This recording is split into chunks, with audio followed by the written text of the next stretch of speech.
It's Thursday today, and at some point today I'm going to have to go get some new number plates on my car because it currently still looks like this.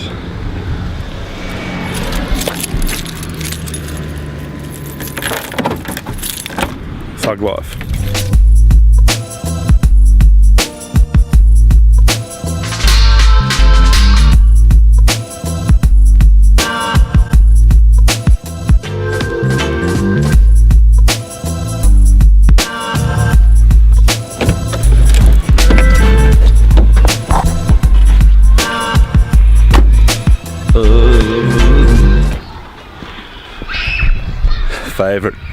Favorite time of the day. 6.5 hours later. I'm dying at the moment. I was just in the office all day printing pamphlets for this Australia Post mail out to all of Canberra today. We printed 10,000 documents, and the fumes from that printer are just crazy. They can't be good for you.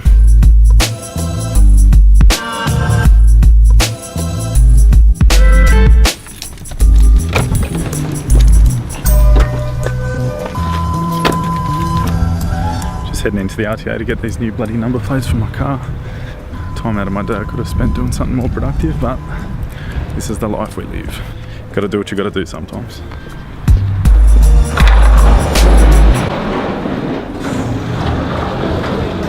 Hello, darling. Somebody stole my number plates. I'm going to get replacements. Okay, yep. So both of them? Yeah. So you'll need to fill in this one. I got my new number plates. They're very inconspicuous this time. I'm not even going to show you guys because guaranteed somebody's going to see them and take the piss and then pinch them from me. But I'm back on the road.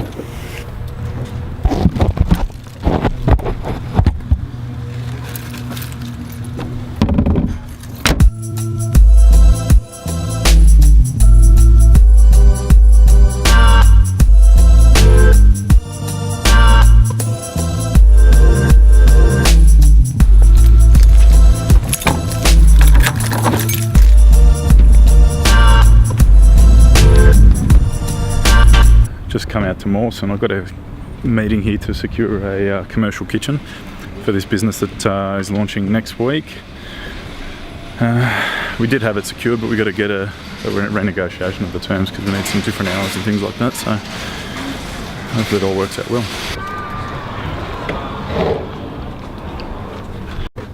Hello. Hi. Just here to see John. Yeah, Is he? he's in.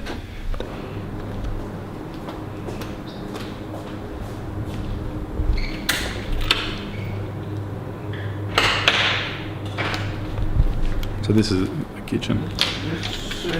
Oh, John. You take Thanks. care. And I'll talk to Edward, mate. I'll sort that out. Yeah, just sort this out.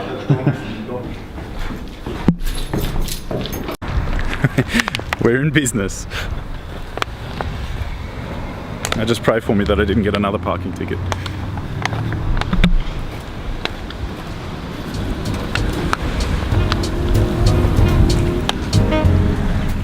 Lucky day.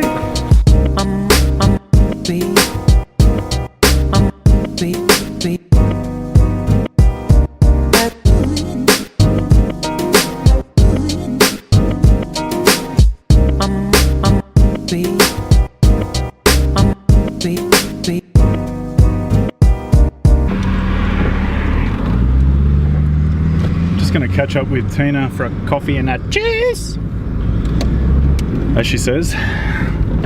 It's going to be a mixed bag. Could be a dangerous combo this early in the day. Have a look at those clouds. Love it when the clouds are out.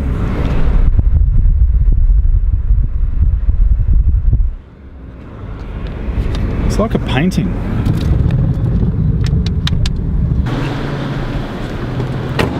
Yeah. Don't kill me that close. I'll kill you. It's like right. Like these angles. Stop it. Stop it. Oh, good little afternoon catch up. Just saw Teeny had a little bit of coffee. Now I'm going to go inside and I'm going to finish editing the rest of these videos for the week.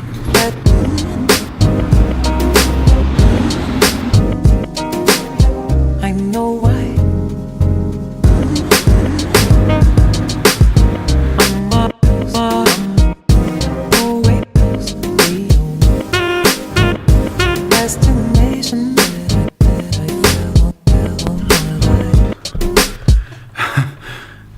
the video editing never ends. Don't ever get into video editing.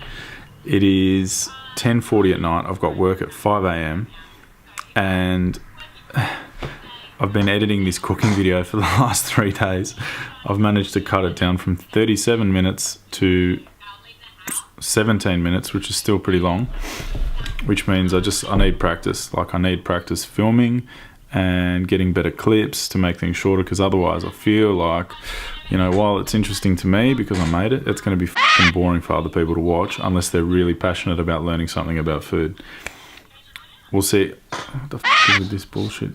Fucking focus. It's so dark in here that the camera can't even work out what's going on. Let's just call it a day. I've literally been editing videos since like 4 o'clock, 5 o'clock this afternoon. This is not the life for me. I need to work out a better system. I didn't even get to the point for the day. What's the point for today? Alright. Shit, I forgot all about that.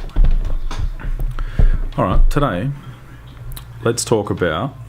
Let me get some inspiration from my own website and see what's going on here. Alright, so this may send me over time, but whatever. Today's topic is...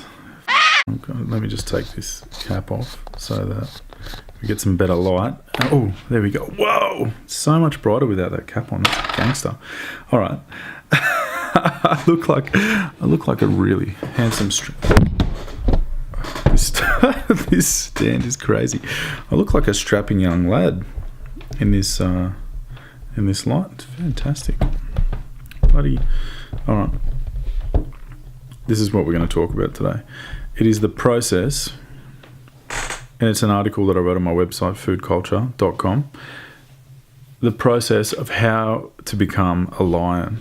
Okay, and what I mean by that is how you as a human can become your best self, your best version of yourself. Okay, so for the past 7 years or so, like I'm 20, what am I, 27 now? Probably 9 years now.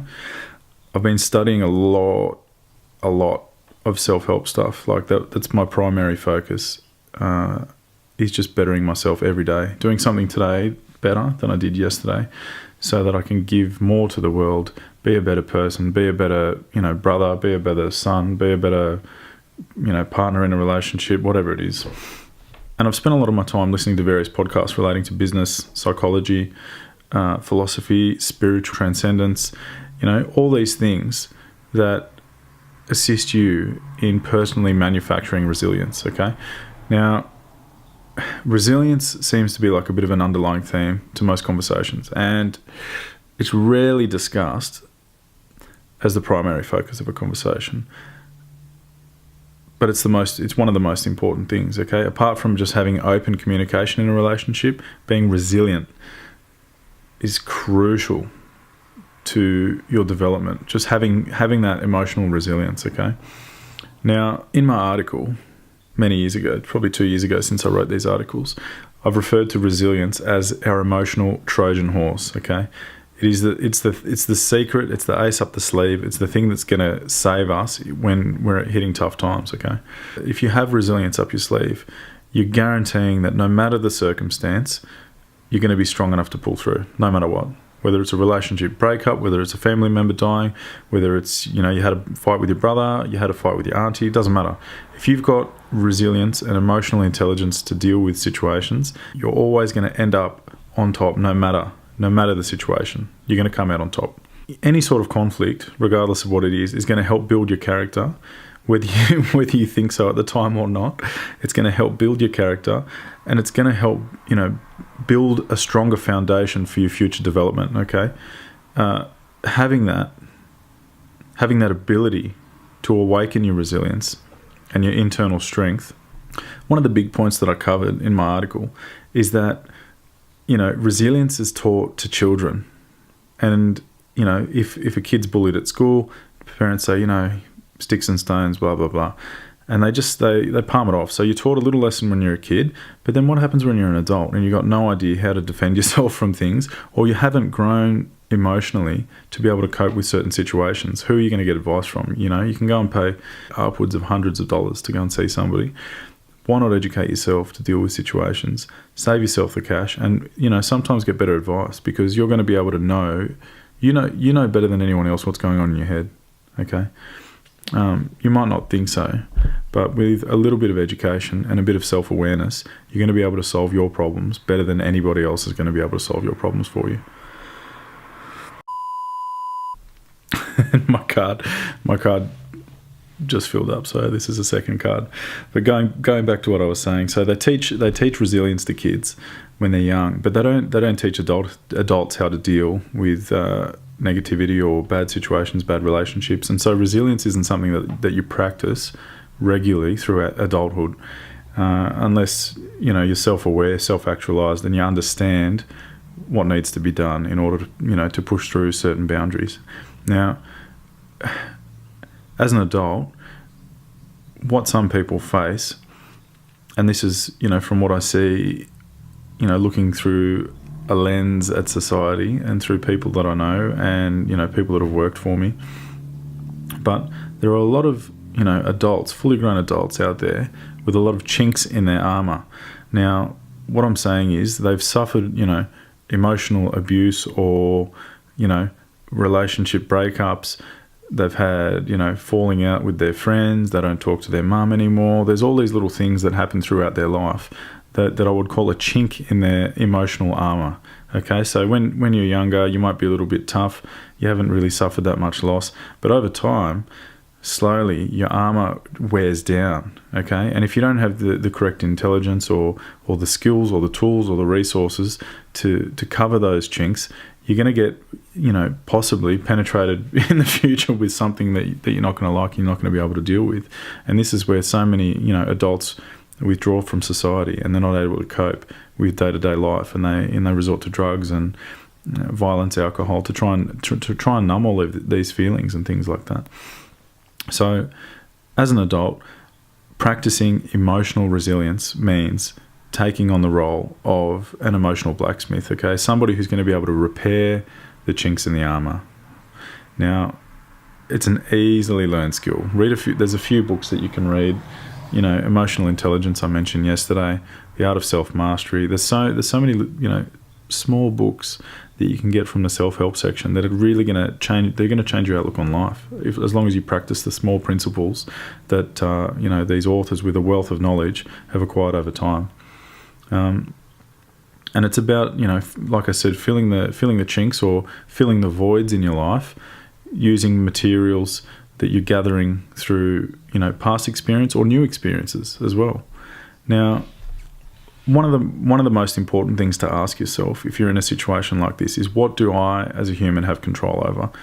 What are the thoughts that I have control over? What are the actions that I have control over? And what am I going to do in a situation that's going to benefit me and the other party, whether there's somebody else involved or not? Now, it's the specific actions and attitudes towards these circumstances that can really, really change the outcome of a situation. You know, resilient people don't blame themselves for problems. If you've had a relationship breakdown, if, you know, something's happened in your life that is, that you believe, oh, this is my fault, you're not practicing resilience, okay? And I don't like to phrase it like this, but everybody's at fault for everything that they do, regardless of who's involved. If there's been a relationship breakdown, you can't just say, oh, that's such and such's fault. It's got nothing to do with me. It's both parties' fault. There was either a lack of communication between two parties, or there was a lack of communication between you and the other person, or the other way around. But there's always, you know, there's three sides to every story. There's your side, their side, and the truth. And you really need to understand that in some circumstances, you're never going to be able to, you know, get to the bottom of it. So you need to just let that emotion and let that feeling go. You just got to let that emotion and let that feeling go. Practicing resilience will assist you in doing so. So don't blame anybody. Try and find a solution, okay? Manipulate your own outlooks and assumptions about what's happening with yourself and with others. And, you know, you can go to task and understand that not everything may be as it seems, but you'll be able to transcend it anyway because of the skills that you've acquired, you know, through educating yourself about these matters. You know, practice, you know, mindfulness and thinking about others, and maybe if someone is to blame for something or you feel like someone's to blame for something, ask why, and then think about why they might have acted in that way, or whether you've triggered them to behave in a certain way, whether you meant it or not, and just bring those thoughts to the forefront of your mind, and then just let it go. You know, there's nothing you can do. Once it's done, it's done. You can't turn back the clock and expect people to change after something's already occurred. You know, just life, unfortunately, just doesn't work that way.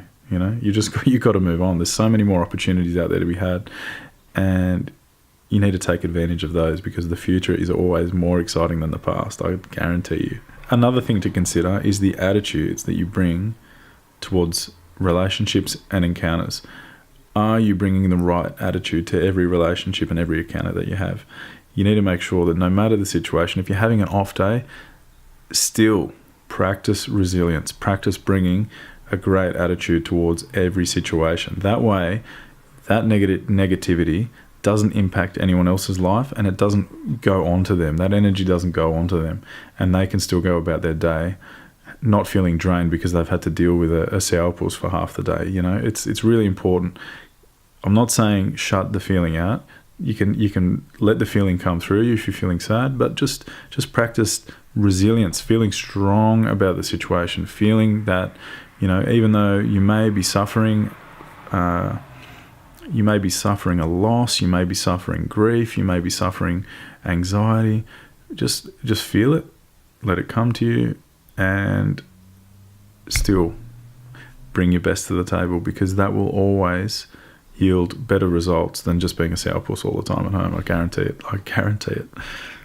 One thing that practicing resilience and bringing this positive attitude into relationships and situations throughout the day is, it's going to create environments where people, you know, are encouraged by you. They want to work around you because you're always in a good mood, or you're always cooperative. You're building yourself a better future daily, by the minute, every time that you practice resilience. Be courageous. Have faith that this type of environment can exist in your mind, and it will exist in reality. Like I said, if you think that life is tough, it will be. If you think life is easy, it will be. It's all an attitude that you bring to the situation. Just imagine that you're going to go meet somebody at a bar, your friend, your girlfriend, whoever it is, and you go there burdened by everything that's happened during the day, and you go there with a really sad attitude. And then you get there and you're like, this and this and this and this and this, and you just unload all of this shit onto somebody who doesn't necessarily want to hear what you have to say, and they might have had a great day, and you've just told them this tale of woe. It's okay to unload sometimes, but just go to the bar and be like, look, I've had a pretty rough day, but let's talk about what's good. Tell me about your day. You know, try and get some good energy from them. Figure out why they've had such a good day, how you can change your actions tomorrow to have a good day like they did today. Be courageous. Have faith that this type of environment can exist for you. Put out the intention for this to happen, and I guarantee it will happen. I'm going to leave you guys with a quote now from Christopher Reeve. He says, "Paralysis is a choice. There are able-bodied people out there who will not take risks." He says, "I'm literally paralyzed, but I'm free. A lot of people are paralyzed by fear and anxiety and depression. They don't believe that their lives will improve. It is they who are paralyzed." That is a strong thought. People who constantly are emotionally just mind-f***ing over things and not getting on with their life will always be unable to do the things that they always wanted to do. You've got to change that mindset, get out of the funk, get into the world, be excited, and good things will come to you, guaranteed. Take care of each other. Chat to you later. Ciao.